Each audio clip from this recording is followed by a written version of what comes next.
नमस्कार, मैं प्रतीक कुमार अपने YouTube चैनल पार्थ अकेडमी पर आपका हार्दिक स्वागत करता हूं। आज हम ट्रांसलेशन पार्ट 1 पढ़ेंगे।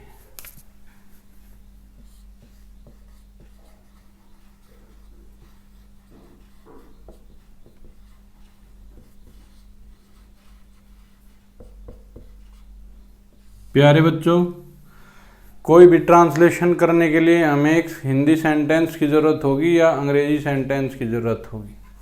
अब देखिए, दोनों ही चीज़ें बिल्कुल अलग हैं। हिंदी सेंटेंस को लेकर भी चलेंगे और अंग्रेजी सेंटेंस को लेकर भी चलेंगे। जैसे हिंदी सेंटेंस की बात है, राम क्रिकेट खेलता है।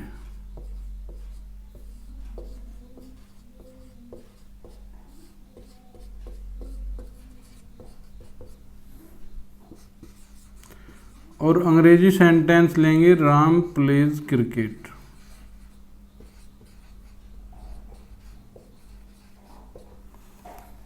इसी का ही ट्रांसलेशन है ये, English translation, Ram pledge cricket. लेकिन क्या समानता है, समानता है, ये सारी चीज़ें देखते हैं। किसी भी सेंटेंस को बनाने के लिए हमें 3 चीज़ों की आवश्यकता होती है। नंबर 1 सब्जेक्ट, नंबर 2 वर्ब और नंबर 3 ऑब्जेक्ट।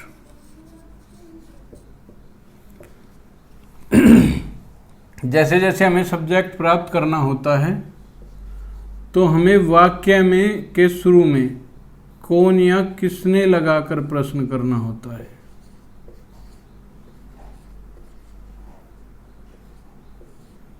कौन या किसने, कौन या किसने, मैंने प्रश्न ही लिख दिया था। तो कौन क्रिकेट खेलता है, जवाब में आया राम। तो राम क्या हो गया, सब्जेक्ट। यानी इंग्लिश सेंटेंस में जो सबसे पहला नियम है वो सब्जेक्ट प्लस वर्ब की फर्स्ट फॉर्म में, फर्स्ट में एस या ईएस और प्लस ऑब्जेक्ट। नियमों की बात नहीं करते जनाब, केवल हम बात करेंगे तो सब्जेक्ट, वर्ब और ऑब्जेक्ट की। दूसरे में राम ने क्या किया, राम ने क्या किया या कहा, ये 2 चीजें लगाकर प्रश्न करने से हमें वर्ब मिलता है। राम क्या खेलता है, क्रिकेट खेलता है।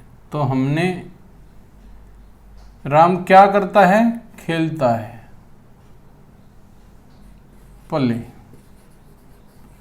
तो प्ले क्या आ गई हमारी, वर्ब आ गई। राम क्या था, हमारा सब्जेक्ट था। अब ऑब्जेक्ट की बारी आई तो कहाँ या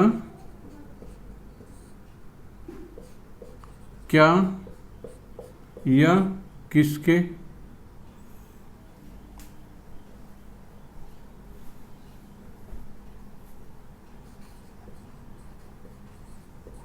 ये प्रश्न अगर हम करेंगे तो हमें उत्तर में ऑब्जेक्ट मिलता है। तो राम क्या करता है, खेलता है। क्या खेलता है राम, क्रिकेट खेलता है। क्रिकेट क्या है, ऑब्जेक्ट है। प्यारे बच्चों, ध्यान से सुनिए एक बात। हमेशा हिंदी वाक्य में सब्जेक्ट पहले, वर्ब बाद में और ऑब्जेक्ट बीच में आता है। हिंदी वाक्य में सब्जेक्ट पहले, वर्ब बाद में और ऑब्जेक्ट बीच में आता है। जबकि अंग्रेजी वाक्य में सब्जेक्ट पहले, वर्ब बीच में और ऑब्जेक्ट बाद में आता है। ऑब्जेक्ट कहाँ आता है, बाद में। तो प्यारे बच्चों, अगर हम ट्रांसलेशन करेंगे और हमें सब्जेक्ट, वर्ब या ऑब्जेक्ट की जरूरत पड़ेगी तो हम इस तरीके से सब्जेक्ट, वर्ब और ऑब्जेक्ट तीनों चीजों को प्राप्त कर लेंगे। इस तरीके से ये चीजें लगा के प्रश्न करने से हमें तीनों चीजें मिल जाती हैं।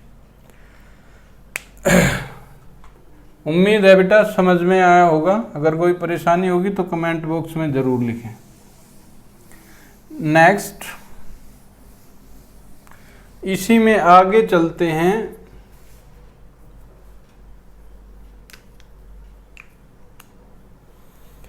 एक चीज आती है प्रोनाउन।